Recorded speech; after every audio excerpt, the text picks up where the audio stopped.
UFC Fight Night 112, BJ PENN lost the decision to Dennis Siver. I really don't know what to say about that except, I think maybe it's time for BJ to retire. I'm not sure why he's fighting at this point. He hasn't won a fight since 2010, and that was against an aging Matt Hughes, really. So it's been a long time since BJ won a fight. He's now lost 5 in a row. Siver hasn't fought in 2 years. They're about the same age.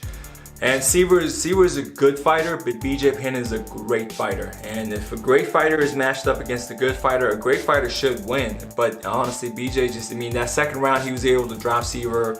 But really, man, that third round, it was really bad because BJ PENN didn't really throw many shots. He only threw like a few shots. The entire round he was just backing down, waiting for the time to run out. And Dennis Siver was just teeing off, hitting him with everything.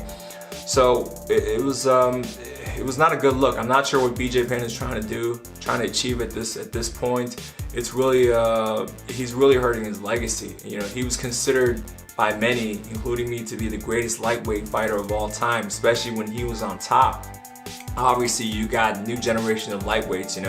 Since he lost the belt, you obviously have Frankie Edgar, who beat BJ 3 times. You have Benson Henderson, who also defended the belt 3 times, just like BJ PENN. And then, RDA, you can put him in there. He had a tear in the lightweight division at one point. Habib, Tony Ferguson, you got all these new lightweights coming out. So I don't know where BJ stands in the lightweight history, but certainly at one point he was considered the best lightweight of all time. And in my book, man, he still is up there. But if you look at his record on paper, he has a lot of losses on his record, and he's continuing to have these losses. Now he's losing against guys that he should not be losing. You can say, okay, well, he lost to Nick Diaz, he lost to Rory McDonald. Well, those guys are much bigger fighters, and they're great fighters, both of them. So, okay, great, he lost to Frankie Edgar. Okay, well, BJ was past his prime, he shouldn't. Okay, he lost to Frankie Edgar. Then he loses to Yair Rodriguez. Okay, well, Yair is an up-and-comer, he's a bigger guy, he's a quicker guy, he should beat him. Okay, great.